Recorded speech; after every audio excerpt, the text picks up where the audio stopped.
Good morning student. Class 12 physics में हम chapter गतिमान आवेश और चुंबकत्व पढ़ रहे हैं। आज का हमारा टॉपिक है साइक्लोट्रॉन। तो साइक्लोट्रॉन एक ऐसा डिवाइस है जिसका सहायता से हम रेडियो एक्टिव पदार्थ को उत्पन्न कर सकते हैं। ठीक है, या दूसरे शब्द में बोले तो साइक्लोट्रॉन की सहायता से हम कोई पदार्थ जैसे कि आपका उसका प्रॉपर्टी हमें चेंज करना है, तो हम उसमें धनावेशित कण जैसे प्रोटॉन, अल्फा कण, ड्यूटेरियम, इस सबको क्या करते हैं, उच्च आवृत्ति के साथ उसमें प्रवेश कराते हैं उस पदार्थ में, तो उसका क्या होता है, प्रॉपर्टी आपका चेंज हो जाता है। ठीक है, इस डिवाइस को सन 1934 में डॉरिंग और लिविंगस्टन ने बनाया था। ठीक है, उसने क्या किया था, उच्च आवृत्ति के साथ प्रोटॉन, अल्फा कण, न्यूट्रॉन को गति कराकर, सर्कुलर मोशन कराकर प्रोटॉन, अल्फा कण और आपका क्या है, न्यूट्रॉन को गति कराकर विद्युत क्षेत्र में आपको उच्च ऊर्जा प्राप्त किया था। ठीक है, डायग्राम हम देख लेते हैं।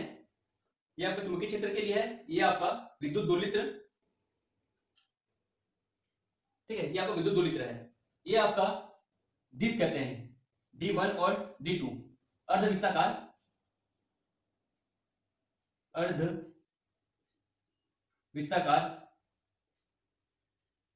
आकृति का दो डिस्क है, जिसके मध्य में क्या है, आपका मध्य में आपका गैप है। दोनों डिस्क जो है विद्युत दोलित्र के साथ आपका कनेक्ट है, और इसी के मध्य में हम क्या रखते हैं, यही पार हम रखते हैं धनावेशित कण। ये दोनों डिस्क के मध्य में होता है। ठीक है, तो यहां पर आपका जो धनावेशित कण जो है चुंबकीय क्षेत्र के लंबवत होता है, बी को चुंबकीय क्षेत्र कहते हैं, इसके लंबवत होता है, और आपका धनावेशित कण जो है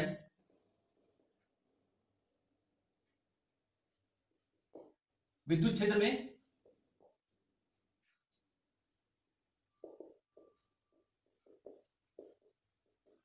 गति करता है। ठीक है, जो विद्युत दोलित्र है, इस विद्युत दोलित्र का आपका जो आवृत्ति होता है, इस विद्युत दोलित्र की आवृत्ति आपका 10⁷ हर्ट्ज होता है, और इस पर विभवांतर आपका 10⁴ से 10⁵ वोल्ट होता है। ठीक है, D1 D2 दो डिस्क है, जो कि क्या है, अंदर से आपका खोखला है। ये जो पूरा सिस्टम है, ये क्या आपका किस पर आपका रहता है, या निर्वात पर हम रखते हैं। ठीक है, D1 D2 जो है, ये सब किसमें रहते हैं,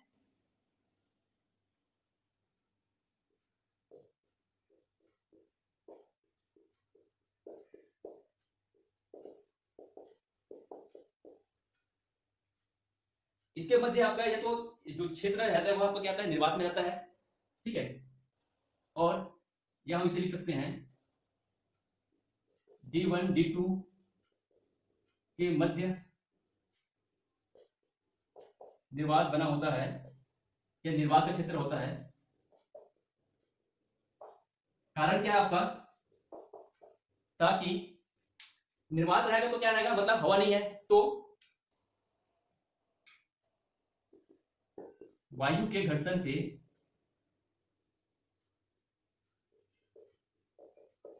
धनावेश अपना ऊर्जा न खो दे। ठीक है, धनावेशित कण आपका चुंबकीय क्षेत्र के लंबवत रहता है और विद्युत क्षेत्र में आपका गति करता है। D1 D2 दो डिस्क हैं। ठीक है, जो कि अंदर से क्या होता है, खोखला होता है। इसके मध्य में हम क्या रहते हैं, इसके मध्य में हमारा क्या रहता है, धनावेश कण इसके मध्य में रहता है, दोनों डिस्क के मध्य में। दोनों डिस्क आपका विद्युत दोलित्र से कनेक्ट रहते हैं। विद्युत दोलित्र की आवृत्ति 10⁷ हर्ट्ज होता है। इसका मतलब है कि यह एक सेकंड में आपका जो प्लस माइनस जो होता है, ठीक है, वो आपका लाखों बार प्लस माइनस होता है एक सेकंड में। तो अब आगे हम डायग्राम का वर्णन हमने कर लिया है। अब हम देखते हैं यहाँ पर जो कण है, ठीक है, कण का क्या है आपका, कण का द्रव्यमान m द्रव्यमान है, आवेश क्या है, आवेश आपका q है। ठीक है, ये जब दूरी से जब कनेक्ट होता है तो ये d1 जो है, d1 क्या होता है आपका, एक समय ऋणावेशित हो जाता है। ठीक है, और ये फिर आपका धनावेशित रहता है। तो ऋणावेशित होने के कारण क्या होता है कि यहाँ पे जो कण रहता है, जिसका कण का क्या है, द्रव्यमान m है और आवेश क्या है, q है, यह इस तरह गति करता है, फिर इस प्रकार गति करते हुए यह यहाँ पर जैसे ही आता है, ठीक है, तो यहाँ पर जैसे ही पहुंचने के बाद क्या होता है, फिर यह जो माइनस था पहले वो क्या होता है, प्लस हो जाता है, और ये क्या होता है, पहले आपका माइनस में कन्वर्ट हो जाता है। क्यों? क्योंकि इस पर विद्युत क्षेत्र लग रहा है, दूरी तरह ही आपका एक बार प्लस होगा, एक बार प्लस होता है, एक बार माइनस होता है, फिर प्लस, फिर माइनस, इस प्रकार यह आपस में d1 d2 चेंज होते रहते हैं। ठीक है, और यह कितना होता है, यह 1 सेकंड में लाखों बार होता है। यहाँ पर आवृत्ति तभी 10⁻⁷ हर्ट्ज है। तो जैसे ही आपका यह कण जो है, धनावेशित कण इस प्रकार अंदर से गति करते हुए यहाँ पर पहुंचता है, तो यह जो पहले आपका धनावेशित था, ठीक है, सॉरी, जो पहले ऋणावेशित था वो क्या हो गया, आपका धनावेशित हो गया। जैसे यहाँ पर पहुंचेगा कण, ये आपका क्या होता है, d2 क्या होता है, ऋणावेशित हो गया, फिर d2 यहाँ पर पहुंचेगा। यहाँ पर पहुंचने के बाद क्या होता है, फिर गति करता है अंदर में, निर्वात में, फिर यहाँ पर पहुंचता है। जैसे यहाँ पर पहुंचेगा तो आपका क्या क्या, ये तो कण क्या है, धनावेशित है, तो इधर अट्रैक्ट होगा, ये आपका ऋण आवेश ऋण की तरफ अट्रैक्ट होगा। तो जैसे यहाँ पर धनावेशित कण पहुंचता है तो फिर से यह क्या होते हैं, d1 आपका ऋण हो जाता है और d2 आपका क्या होता है, प्लस हो जाता है। फिर से ये यहाँ से एंटर होते हुए इस पार ये गति करता है। जैसे यहाँ पर पहुंचा, ये फिर क्या हुआ आपका, फिर से ये कण धनावेशित कण है ना, तो ये धनावेशित कण क्या होता है, फिर से ये जो d2 है, फिर से हमारा क्या हो जाएगा, ऋण आवेशित हो जाता है। तो हमारा ये इस प्रकार आपका वृत्ताकार पथ पर आपका ये गति करता है। और ये आपका क्या है, ये आपका है विक्षेपक प्लेट है। तो ये जैसे ही आपका ऐसी गति करते हुए जब d2 या d1 के आपका परिधि के समीप पहुंचता है, तो यह कण बाहर की तरफ निकल जाता है, उच्च ऊर्जा के साथ, उच्च गति के साथ। ठीक है, यहां पर हमारा m द्रव्यमान का आवेश है और q आपका क्या है, कण का द्रव्यमान m है, आवेश क्या है आपका, q है। ओके, खोखले गोले के अंदर हमारा क्या होता है, d1 क्या है, अर्धवृत्ताकार आवृत्ति है, और क्या है आपका अंदर से खोखला है। तो खोखला होने के कारण क्या होता है, इस पर अंदर में कोई विद्युत क्षेत्र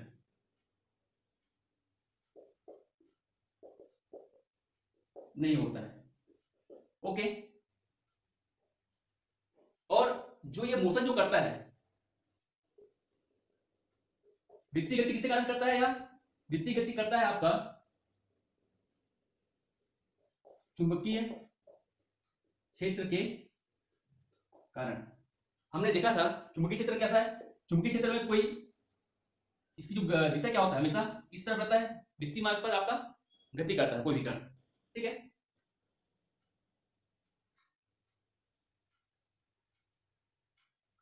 तो हम देख लेते हैं, कोई कण जब है आपका वृत्तीय मार्ग में गति करेगा तो क्या होगा, हमें चुंबकीय क्षेत्र और कौन सा बल लगेगा आपका, वृत्तीय मार्ग पर जब कोई कण गति करता है तो अभिकेंद्र बल आपका लगता है। उस समय आपका अभिकेंद्र बल और जो आपका चुंबकीय बल जो रहेगा, एक दूसरे के क्या होंगे, बराबर होंगे। यहां पर हमारा क्या रहेगा, दोलन की आवृत्ति का जो आपका आवर्तकाल है, जो समय है, ठीक है,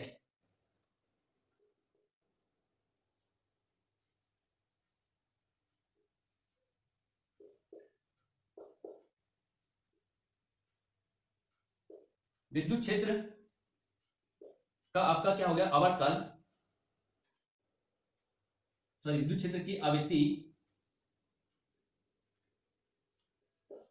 आपका किसके बराबर रहेगा, धनावेश की आवृत्ति के बराबर रहेगा। ठीक है, कोई कण यहां से यहां तक गति कर रहा है तो जो समय लगता है, ठीक है, वो आपका, और इस स्थिति पर जो गति करेगा, यहां से यहां गति करने में जो समय लगा और यहां से यहां गति करने में जो समय लगता है, ठीक है, या यहां से यहां गति करने पर और यहां से यहां गति करने पर जो समय जो लगता है वो क्या होता है आपका, बराबर होता है। ओके, ऐसा नहीं कि ये देखो जैसे जैसे यहाँ पर जैसे जैसे ये आपका त्रिज्या का मान बढ़ रहा है वैसे वैसे भी क्या होता है आपका वेग का मान भी बढ़ता है। तो अवशिष्ट कण का वेग बढ़ता है तो वेग बढ़ने पर आपका समय कम लगेगा ऐसा नहीं है। यहाँ पर पथ का दूरी बढ़ गया, वेग भी बढ़ रहा है तो आपका समय जो रहेगा पर्याप्त समय दोनों में लगता है। अब हम देख लेते हैं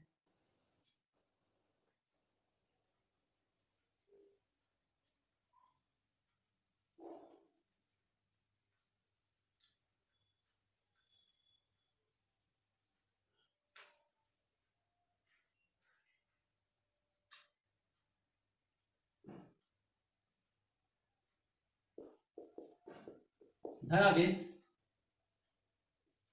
पर कार्य करने वाला लॉरेंज बल, ठीक है। एफ इक्वल टू क्या है आपका क्यू बी बी। धनावेश कण चुंबकीय क्षेत्र पर गति कर रहा है बी वेग से, उस पर आवेश क्या है क्यू है, तो हमारा बल क्या लगेगा F equal to Q B B. और वित्तीय गति करने के लिए आवश्यक बल क्या रहेगा आपका एफ अभिकेंद्र बल, ठीक है। ये होगा आपका M B square upon R. समीकरण नंबर 1 समीकरण नंबर 2, समीकरण 1 एवं 2 से हम क्या बोल सकते हैं Q B B equal to M B square upon R. तो आर इक्वल टू में क्या मिलेगा ए स्क्वायर और ए बी कट जाएगा तो आर इक्वल टू मिलेगा हमें एम बी बटा क्यू बी। अतः धनावेशित कण का वृत्तीय मार्ग का त्रिज्या के लिए ये हमें व्यंजक प्राप्त होगा। ओके, इसे हम देते हैं समीकरण नंबर 3। अब हमें निकालते हैं आपको जो समय लगता है, ठीक है। इसे हम समीकरण 3 को हम यहाँ पर हमारा जो है आर प्रोपोर्शनल टू हमारा क्या होगा v का मान v के अनुक्रमानुपाती होगा। मतलब जैसे जैसे त्रिज्या का मान हमारा क्या होगा बढ़ेगा हमारा वेग का मान भी बढ़ेगा, ठीक है। और हम देख लेते हैं धनावेशित कण को आपका वृत्ताकार गति करने पर जो समय लगता है, समय इक्वल टू क्या होता है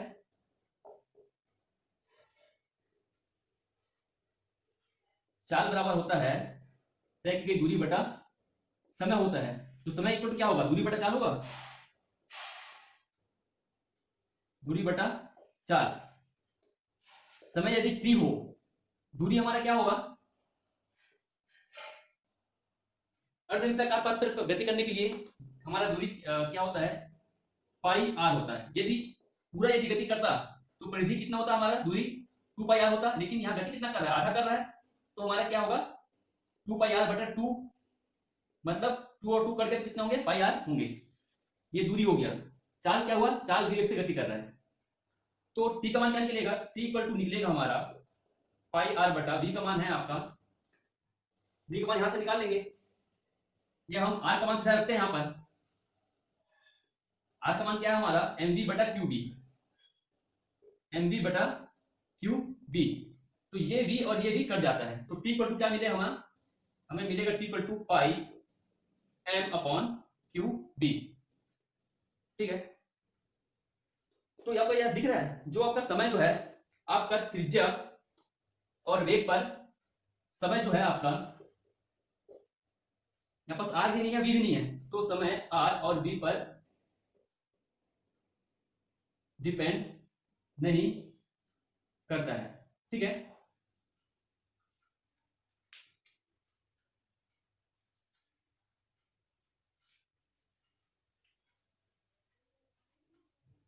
अब हम देख लेते हैं धनावेशित कण की अधिकतम गतिज ऊर्जा, ठीक है। यहां मैं मिटा देता हूं।